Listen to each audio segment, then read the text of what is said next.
Election breaking ಅನ್ನ ನೋಡ್ತಾ ಹೋಗೋದಾದ್ರೆ ಲೋಕ ಸಮರಕ್ಕೆ ಗಾರಿಗೆದರಿದೆ ರಾಜಕೀಯ ಚಟುವಟಿಕೆಗಳು. ಘಟಾನುಘಟಿ ನಾಯಕರ ನಡುವೆ ಸೇಡಿನ ಕಿಚ್ಚು ಹಚ್ಚಿದೆ. ಎಲೆಕ್ಷನ್ಗಾಗಿ ಉತ್ತರ ಪ್ರದೇಶದಲ್ಲಿ ಹೈ ಡ್ರಾಮಾವೇ ನಡೀತಾ ಇದೆ. ಲೋಕ ಸಮರಕ್ಕೆ ಒಂದ್ ಕಡೆ ರಾಜಕೀಯ ಚಟುವಟಿಕೆಗಳು ಗಾರಿಗೆದರಿದ್ರೆ, ಈ ಕಡೆ ಘಟಾನುಘಟಿ ನಾಯಕರ ನಡುವೆ ಈಗ ಸೇಡಿನ ಕಿಚ್ಚು ಹಚ್ಚಿಕೊಳ್ತಾ ಇದೆ. ಎಲೆಕ್ಷನ್ ವಿಚಾರಕ್ಕೆ ಸಂಬಂಧಪಟ್ಟ ಹಾಗೆ ಒಂದ್ ಕಡೆ ಲೋಕ ಸಮರಕ್ಕೆ ರಾಜಕೀಯ ಚಟುವಟಿಕೆಗಳು ಈಗಾಗಲೇ ಘರಿಗೆದಿರ್ತಾ ಇದೆ. ಲೋಕ ಸಮರದ ಎಲ್ಲಾ ಬೆಳವಣಿಗೆಗಳು ಈಗಾಗಲೇ ಆರಂಭ ಆಗ್ತಾ ಇದ್ದು, ಘಟಾನುಘಟಿ ನಾಯಕರುಗಳ ನಡುವೆ ಎಲೆಕ್ಷನ್ ನ ಸೇಡಿನ ಕಿಚ್ಚು ಈಗಾಗಲೇ ಆರಂಭ ಆಗಿದೆ. ಎಲೆಕ್ಷನ್ಗಾಗಿ ಉತ್ತರ ಪ್ರದೇಶದಲ್ಲಿ ಹೈ ಡ್ರಾಮಾವೇ ನಡೆದಿದೆ. ಮೊನ್ನೆ ಸಿಎಂ ಯೋಗಿಗೆ ಕೋಲ್ಕತ್ತಾದಲ್ಲಿ ತಡೆಯನ್ನ ಒಡ್ಡಲಾಗಿತ್ತು. ಇವತ್ತು ಮಾಜಿ ಸಿಎಂ ಅಖಿಲೇಶ್ಗೆ ಯುಪಿಯಲ್ಲೇ ಅಡ್ಡಿಯಾಗಿದ್ದು, ಲಕ್ನೋ ಏರ್ಪೋರ್ಟ್ ನಲ್ಲಿ ಅಖಿಲೇಶ್ರನ್ನ ತಡೆದಿದೆ ಖಾಕಿ ಪಡೆ. ಈ ಹಿನ್ನೆಲೆಯಲ್ಲಿ ಅಲಹಾಬಾದ್ ವಿವಿಗೆ ರಾಜಕಾರಣಿಗಳ ಪ್ರವೇಶದ ನಿರ್ಬಂಧ ವಿಚಾರಕ್ಕೆ ಸಂಬಂಧಪಟ್ಟ ಹಾಗೆ ಅಲಹಾಬಾದ್ ವಿವಿಗೆ ರಾಜಕಾರಣಿಗಳಿಗೆ ಪ್ರವೇಶ ಇಲ್ಲ ಅನ್ನುವಂತಹ ಕಾರಣಕ್ಕೆ ಸಂಬಂಧಪಟ್ಟ ಹಾಗೆ ನಿಷೇಧವಿದ್ರೂ ವಿವಿಗೆ ತೆರಳೋದಕ್ಕೆ ಮುಂದಾಗ್ತಾರೆ ಎಸ್ಪಿ ಮುಖ್ಯಸ್ಥ. ಈ ಹಿನ್ನೆಲೆಯಲ್ಲಿ ಅಖಿಲೇಶ್ ಭೇಟಿಯಿಂದ ಗಲಾಟೆ ಆಗುತ್ತೆ ಅನ್ನುವಂತಹ ಕಾರಣವನ್ನ ಇಟ್ಟುಕೊಂಡು ವಿವಿಗೆ ಹೋಗೋದಕ್ಕೆ ನಿರ್ಬಂಧವನ್ನ ಹೇರಲಾಗುತ್ತೆ ಅಖಿಲೇಶ್ ಯಾದವ್ಗೆ. ಕಳೆದ ವಾರವಷ್ಟೇ ಸಿಎಂ ಯೋಗಿಗೆ ಅಪಮಾನ ಆಯಿತು. ಪಶ್ಚಿಮ ಬಂಗಾಳಕ್ಕೆ ಬರೋದಕ್ಕೆ ಅನುಮತಿ ನೀಡದ ಹಿನ್ನೆಲೆಯಲ್ಲಿ ಮಮತಾ ಬ್ಯಾನರ್ಜಿ ಯೋಗಿ ಇದ್ದ ಹೆಲಿಕಾಪ್ಟರ್ಗೆನೆ ಲ್ಯಾಂಡಿಂಗ್ಗೆ ನೋ ಅಂತ ಹೇಳಿದ್ರು ದೀದಿ. ಇವತ್ತು ಮಾಜಿ ಸಿಎಂ ರನ್ನೇ ತಡೆದಿದೆ ಯೋಗಿ ಸರ್ಕಾರ. ಯೋಗಿ ವಿರುದ್ಧ ಈ ಸಂದರ್ಭದಲ್ಲಿ ಮಾತಿನ ಚಾಟಿಯನ್ನ ಬೀಸಿದ್ದಾರೆ ಅಖಿಲೇಶ್ ಯಾದವ್. ಈ ಮೂಲಕ ಹಾಲಿ ಸಿಎಂಗಳು ಮತ್ತು ಮಾಜಿ ಸಿಎಂ ನಡುವೆ ಈಗ ಪರ್ಮಿಷನ್ ಜಟಾಪಟಿ ಕೂಡ ನಡೀತಾ ಇದ್ದು, ಎಲ್ಲಿ ಹೋಗಿ ಮುಟ್ಟುತ್ತೆ ಅನ್ನೋದು ಕೂಡ ಈಗ ಸಾಕಷ್ಟು ಕುತೂಹಲಕ್ಕೆ ಕಾರಣ ಆಗಿದೆ. ಯಾಕಂದ್ರೆ ಮೊನ್ನೆಯಷ್ಟೇ ಡಿಡಿ ಕೂಡ ಯೋಗಿ ಆದಿತ್ಯನಾಥ್ಗೆ ಅಲ್ಲಿ ಪರ್ಮಿಷನ್ ಅನ್ನ ನೀಡಿರ್ಲಿಲ್ಲ. ಇವತ್ತು ಯುಪಿಯಲ್ಲೇ ಯೋಗಿ ಇವತ್ತು ಮಾಜಿ ಸಿಎಂ ಅಖಿಲೇಶ್ ಯಾದವ್ ಅವರಿಗೆ ಇವತ್ತು ಪರ್ಮಿಷನ್ಗೆ ಅವಕಾಶವನ್ನ ನೀಡಲಿಲ್ಲ. ಈ ಹಿನ್ನೆಲೆಯಲ್ಲಿ ಹಾಲಿ ಸಿಎಂಗಳು ಮತ್ತು ಮಾಜಿ ಸಿಎಂಗಳ ನಡುವಿನ ಈ ಒಂದು ಜಟಾಪಟಿ, ಪರ್ಮಿಷನ್ ನ ಜಟಾಪಟಿ ಸಾಕಷ್ಟು ಬೆಳವಣಿಗೆಗಳಿಗೆ ಕಾರಣ ಆಗ್ತಾ ಇದೆ. ಏರ್ಪೋರ್ಟ್ ನಲ್ಲೇ ತಡೆಯಲಾಗುತ್ತೆ ಈಗ ಮಾಜಿ ಸಿಎಂ ಅಖಿಲೇಶ್ ಯಾದವ್ ಅವರನ್ನ.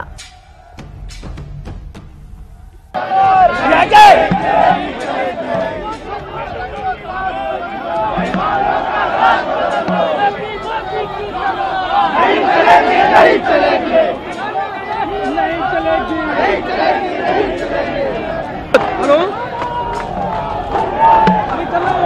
देखो स्पीड देखो. ಎಸ್, ಈಗಾಗಲೇ ನಾವು ಗಮನಿಸ್ತಾ ಇದ್ದೀವಿ ಈ ದೃಶ್ಯಗಳಲ್ಲಿ ಯಾವ ರೀತಿಯಾಗಿ ಲೋಕ ಸಮರ ಹತ್ತಿರ ಬರ್ತಾ ಇರುವಂತಹ ಸಂದರ್ಭದಲ್ಲಿ ಪರ್ಮಿಷನ್ ಜಟಾಪಟಿ ನಡೀತಾ ಇದೆ ಅನ್ನುವಂತಹ ದೃಶ್ಯಗಳನ್ನ ಕೂಡ ನೀವೀಗಾಗಲೇ ಗಮನಿಸ್ತಾ ಇದ್ದೀರಾ. ನಾಯಕರ ನಡುವೆ ಸೇಡಿನ ಕಿಚ್ಚು ಆರಂಭ ಆಗಿದೆ. ಅಂದ್ರೆ ಮೊನ್ನೆ ಅಷ್ಟೇ ನಾವು ಗಮನಿಸಬಹುದು, ಯೋಗಿ ಆದಿತ್ಯನಾಥ್ ಅವರಿಗೇನೆ ಪರ್ಮಿಷನ್ ಅನ್ನ ನೀಡಿರಲಿಲ್ಲ ಅಲ್ಲಿ ಲ್ಯಾಂಡಿಂಗ್ಗೆ ಅಂತ ಹೇಳಿ. ಈ ಹಿನ್ನೆಲೆಯಲ್ಲಿ ಸಾಕಷ್ಟು ಆಕ್ರೋಶಕ್ಕೆ, ಸಾಕಷ್ಟು ವಿವಾದಕ್ಕೆ ಕೂಡ ಅದೇ ವಿಚಾರ ಕಾರಣವಾಗಿತ್ತು. ಆದ್ರೆ ಇವತ್ತು ಅಖಿಲೇಶ್ ಯಾದವ್ ಅವರಿಗೇನೆ ಪರ್ಮಿಷನ್ ನೀಡದೇ ಇರುವಂತದ್ದು ಕೂಡ ಸಾಕಷ್ಟು ವಿವಾದಕ್ಕೆ ಕಾರಣವಾಗಿದೆ. ಇವೆಲ್ಲದರ ಬಗ್ಗೆ ಡೀಟೇಲ್ಸ್ ಕೊಡೋದಕ್ಕೆ ನಮ್ಮ ರಿಪೋರ್ಟರ್ ಧರಣೇಶ್ ಈಗ ನೇರ ಸಂಪರ್ಕದಲ್ಲಿದ್ದಾರೆ. ಧರಣೇಶ್, ಮೊನ್ನೆ ನಾವು ಗಮನಿಸಿದ್ವಿ ಯೋಗಿ ಆದಿತ್ಯನಾಥ್ಗೆನೆ ಪರ್ಮಿಷನ್ ಅನ್ನ ನೀಡಿರಲಿಲ್ಲ ಪಶ್ಚಿಮ ಬಂಗಾಳದಲ್ಲಿ ಅಂತ ಹೇಳಿ. ಆದ್ರೆ ಇವತ್ತು ಯುಪಿಯಲ್ಲಿಯೇ ಮಾಜಿ ಸಿಎಂಗೆನೆ ಪರ್ಮಿಷನ್ ನೀಡದೇ ಇರುವಂತಹದ್ದು ಒಂದು ವಿಚಾರ. ಹಾಗಾಗಿ ಪರ್ಮಿಷನ್ ಗಲಾಟೆ ಲೋಕಸಮರದ ಪ್ರಮುಖ ವಿಚಾರ ಆಗ್ತಾ ಇದೆಯಾ ಹೇಗೆ ಅಂತ ಹೇಳಿ?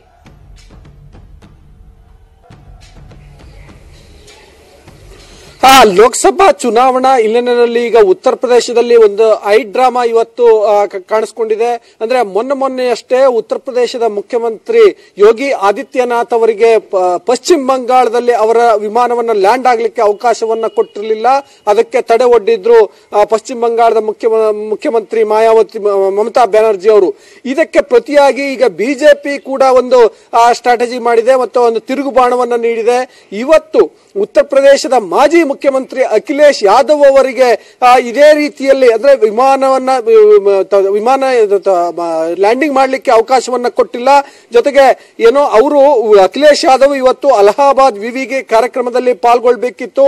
ಅಲ್ಲಿ ಒಂದಷ್ಟು ಜನರ ಉದ್ದೇಶಿಸಿ ಮಾತನಾಡಬೇಕಿತ್ತು. ಅಫ್ಕೋರ್ಸ್ ಅದು ರಾಜಕೀಯವಾದಂತಹ ಒಂದು ವಿಚಾರ ಸಂಕಿರಣ, ರಾಜಕೀಯ ವಿಷಯಗಳನ್ನೇ ಅಲ್ಲಿ ಚರ್ಚೆಯನ್ನ ಮಾಡಲಾಗ್ತಾ ಇತ್ತು.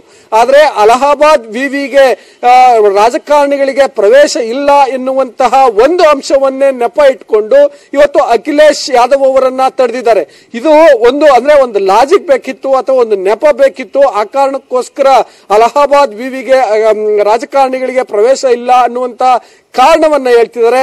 ಆದರೆ ವಾಸ್ತವದಲ್ಲಿ ಮೊನ್ನೆ ಪಶ್ಚಿಮ ಬಂಗಾಳದ ಮುಖ್ಯಮಂತ್ರಿ ಯೋಗಿ ಆದಿತ್ಯನಾಥ್ ಅವರಿಗೆ ಏನನ್ನ ಮಾಡಿದ್ರೋ ಅದನ್ನೇ ಪ್ರತಿಯಾಗಿ ಮಾಡಬೇಕು ಅಂತೇಳಿ ಬಿಜೆಪಿ ಸರ್ಕಾರ, ಯಾಕೆಂದ್ರೆ ಉತ್ತರ ಪ್ರದೇಶದಲ್ಲಿರುವಂತಹದ್ದು ಯೋಗಿ ಆದಿತ್ಯನಾಥ್ ನೇತೃತ್ವದ ಬಿಜೆಪಿ ಸರ್ಕಾರ, ಅವರು ಇವತ್ತು ಅಖಿಲೇಶ್ ಯಾದವ್ ಅವರಿಗೆ, ಯಾಕೆಂದ್ರೆ ಅಖಿಲೇಶ್ ಯಾದವ್, ಮಾಯಾವತಿ, ಮಮತಾ ಬ್ಯಾನರ್ಜಿ ಇವರೆಲ್ಲರೂ ಕೂಡ ಈಗ ಇಡೀ ದೇಶಾದ್ಯಂತ ಮಹಾಗಠಬಂಧನ್ ರಚಿಸಬೇಕು ಅನ್ನುವಂತ ಪ್ರಯತ್ನವನ್ನ ಮಾಡ್ತಿರೋದ್ರಿಂದ, ಜೊತೆಗೆ ಆಂಟಿ ಮೋದಿ ಅಥವಾ ಬಿಜೆಪಿ ವಿರೋಧಿ ಅಂತ ಗುರುತಿಸಿಕೊಂಡಿರೋದ್ರಿಂದ ಬಿಜೆಪಿ ವಿರೋಧಿಯಾಗಿ ಮತ್ತು ಮೋದಿ ವಿರೋಧಿಯಾಗಿ ಪ್ರಬಲವಾಗಿ ವಾದವನ್ನ ಅಥವಾ ವಕಾಲತ್ತನ್ನ ಮಂಡಿಸ್ತಿರೋದ್ರಿಂದ ಅವರಿಗೆ ತಡೆಯನ್ನ ನೀಡಬೇಕು, ಏನೋ ಒಂದು ಅಡ್ಡಗೋಡೆಯನ್ನ ಹಾಕಬೇಕು, ಒಟ್ಟು ಅವರ ಕಾರ್ಯಕ್ರಮಗಳಿಗೆ ಏನಾದರೂ ತಡೆಯನ್ನ ಮಾಡಬೇಕು ಎನ್ನುವ ಹಿನ್ನೆಲೆಯಲ್ಲೇ ಇವತ್ತು ಅಖಿಲೇಶ್ ಯಾದವ್ ಅವರಿಗೆ ತಡೆಯನ್ನ ಮಾಡಿದರೆ.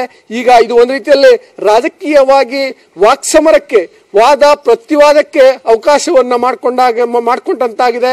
ಮೊನ್ನೆ ಯೋಗಿ ಆದಿತ್ಯನಾಥ್ ಅವರಿಗೆ ಪಶ್ಚಿಮ ಬಂಗಾಳದಲ್ಲಿ ಮಾಡಲಾಗಿತ್ತು, ಈಗ ಅಖಿಲೇಶ್ ಯಾದವ್ ಅವರಿಗೆ ಅವರದೇ ರಾಜ್ಯ ಉತ್ತರ ಪ್ರದೇಶದಲ್ಲಿ ಮಾಡಲಾಗಿದೆ. Navita, yes, thank you Dharanesh ಡೀಟೇಲ್ಸ್ಗೆ. ಈಗಾಗಲೇ ನಾವು ಹೇಳ್ತಾ ಇದ್ವಿ ಉತ್ತರ ಪ್ರದೇಶದ ವಿಚಾರವನ್ನ, ಇವತ್ತು ನಡೆದಂತಹ ಬೆಳವಣಿಗೆಗಳನ್ನ ಹೇಳ್ತಾ ಇದ್ವಿ. ಇನ್ನು ಇದೇ ಉತ್ತರ ಪ್ರದೇಶ ರಾಜಕೀಯ ಈಗ ದೇಶವ್ಯಾಪಿ ಚರ್ಚೆ ಆಗ್ತಾ ಇದೆ. ಕಾಂಗ್ರೆಸ್ ಸಖ್ಯವನ್ನ ಕಳ್ಕೊಂಡ ಮಾಯಾವತಿ ತನ್ನದೇ ಆದಂತಹ ಸ್ಟ್ರಾಟಜಿಯನ್ನ ಮಾಡ್ತಿದ್ದಾರೆ.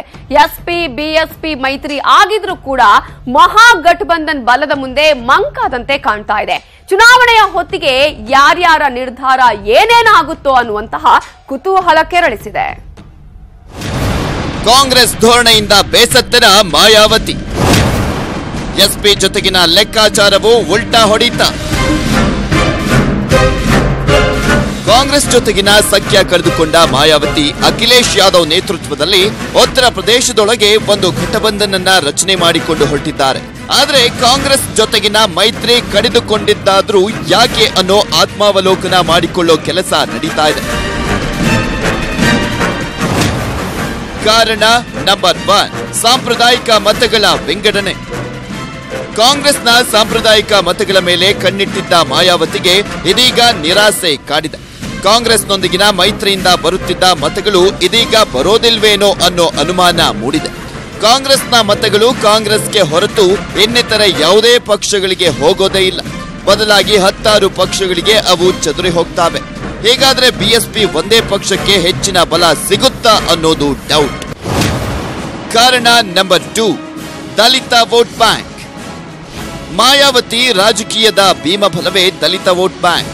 ಕಾಂಗ್ರೆಸ್ ಜೊತೆ ಮೈತ್ರಿ ಆದ್ರೆ ದಲಿತರ ವೋಟುಗಳು ಕಾಂಗ್ರೆಸ್ ಪಾಲೋಗೋ ಸಾಧ್ಯತೆಗಳು ಇದ್ದವು. ಅಲ್ಲದೆ ಬಹುವರ್ಷಗಳಿಂದಲೂ ಉತ್ತರ ಪ್ರದೇಶದಲ್ಲಿ ಅಧಿಕಾರವನ್ನೇ ಕಾಣದ ಕಾಂಗ್ರೆಸ್ ಬಗ್ಗೆ ಮತದಾರ ಹೆಚ್ಚಿನ ಒಲವು ತೋರೋ ಲೆಕ್ಕವೂ ಇತ್ತು. ಇದೇ ಸ್ಟ್ರಾಟಜಿ ಲೋಕಸಭೆ ಚುನಾವಣೆಯಲ್ಲೇ ವರ್ಕೌಟ್ ಆದ್ರೆ ಕಷ್ಟ ಅನ್ನೋದನ್ನ ಮಾಯಾವತಿಗೆ ಮನವರಿಕೆಯಾದಂತೆ ಭಾಸವಾಗ್ತಾ ಇದೆ. ಕಾರಣ ನಂಬರ್ 3, ರಾಹುಲ್ ಪ್ರಧಾನಿ ಅಂತ ಒಪ್ಪಲೇಬೇಕಾದ ಅನಿವಾರ್ಯತೆ. ಕಾಂಗ್ರೆಸ್ ಜೊತೆ ಮೈತ್ರಿಯಾಗಿ ಚುನಾವಣೆಗೆ ಹೋದ್ರೆ ರಾಹುಲ್ ಗಾಂಧಿ ಮರ್ಜಿಗೆ ಸಿಗಬೇಕಾಗುತ್ತೆ ಅನ್ನೋದು ಮಾಯಾ ತಲೆಬಿಸಿ. ಒಂದು ವೇಳೆ ರಾಹುಲ್ ಪ್ರಧಾನಿ ಅಭ್ಯರ್ಥಿ ಅಂತ ಘೋಷಣೆ ಆದ್ರೂ ಅದನ್ನ ವಿರೋಧಿಸಲು ಆಗ ಸಾಧುವಾಗೋದಿಲ್ಲ. ಮೈತ್ರಿ ಪಕ್ಷವಾದ ಕಾರಣಕ್ಕೆ ಅನಿವಾರ್ಯವಾಗಿ ಒಪ್ಪಲೇಬೇಕಾದ ಸ್ಥಿತಿಯಿಂದಾಗಿ ಮಾಯಾ ಹಿಂದೇಟು ಹಾಕಿದ್ದು.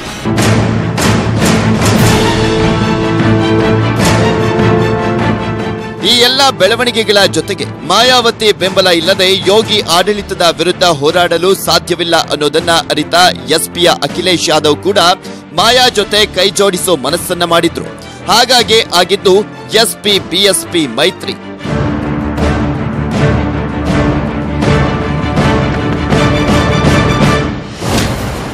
ಇದೀಗ ಮಾಯಾವತಿ ಮನಸ್ಸು ಬದಲಾದಂತೆ ಕಾಣ್ತಾ ಇದೆ. ಉತ್ತರ ಪ್ರದೇಶ ಕಾಂಗ್ರೆಸ್ಗೆ ಪ್ರಿಯಾಂಕಾ ಗಾಂಧಿ ಎಂಟ್ರಿ ಕೊಡುತ್ತಲೇ ಅಲ್ಲಿನ ಚಿತ್ರಣವೇ ಬದಲಾಗ್ತಾ ಇದೆ. ಯೋಗಿ ಆದಿತ್ಯನಾಥ್ ಸರ್ಕಾರದ ವಿರುದ್ಧ ಬ್ರಾಹ್ಮಣ ಸಮುದಾಯ ಕೂಡ ಇದೀಗ ಬಂಡೆದ್ದಿರೋದು ಬಿಜೆಪಿಗೆ ಕಷ್ಟಕಾಲ ತಂದಿಟ್ಟಿದೆ. ಇತ್ತೀಚೆಗೆ ನಡೆದ ಪಂಚರಾಜ್ಯಗಳ ಚುನಾವಣೆಯಲ್ಲೂ ಬಿಜೆಪಿ ಕಂಡ ಹೀನಾಯ ಸೋಲಿನಿಂದಾಗಿ ಕಾಂಗ್ರೆಸ್ ಪಕ್ಷ ಪುಟಿದೆದ್ದಂತೆ ಕಾಣ್ತಾ ಇದೆ. ರಾಹುಲ್ ಗಾಂಧಿ ನಾಯಕತ್ವಕ್ಕೆ ದೇಶವ್ಯಾಪಿ ಬೆಂಬಲ ಸಿಗ್ತಾ ಇದೆ. ಮೇಲ್ವರ್ಗದ ಬಡವರಿಗೆ ಮೀಸಲಾತಿ ಕೊಟ್ಟ ಪರಿಣಾಮ ಪರಿಶಿಷ್ಟ ಸಮುದಾಯ ಕೂಡ ರೊಚ್ಚಿಗೆದ್ದಿದೆ. ಹೀಗಾಗಿ ದಲಿತ, ಹಿಂದುಳಿದ, ಮುಸ್ಲಿಂ ವರ್ಗದ ಜನರು ಇದೀಗ ಕಾಂಗ್ರೆಸ್ನತ್ತ ಹೆಚ್ಚಿನ ಒಲವನ್ನ ತೋರಿದ್ದಾರೆ. ಪರಿಸ್ಥಿತಿ ಹೀಗಿರುವಾಗಲೇ ಮಾಯಾವತಿ ತನ್ನ ನಿಲುವು ಬದಲಿಸ್ತಾರಾ ಅನ್ನೋ ಲೆಕ್ಕಾಚಾರ ಕೂಡ ನಡೀತಾ ಇದೆ. ಕಾಂಗ್ರೆಸ್ನ ಸಖ್ಯವನ್ನ ಬೆಳೆಸಿ ಪ್ರಿಯಾಂಕಾ ಜೊತೆ ಮೈತ್ರಿ ಮಾಡಿಕೊಂಡು ಬಿಜೆಪಿ ವಿರುದ್ಧ ಹೋರಾಡ್ತಾರಾ ಅನ್ನೋ ಕುತೂಹಲ ಕೆರಳಿದೆ. Election war room, news 18 Kannada.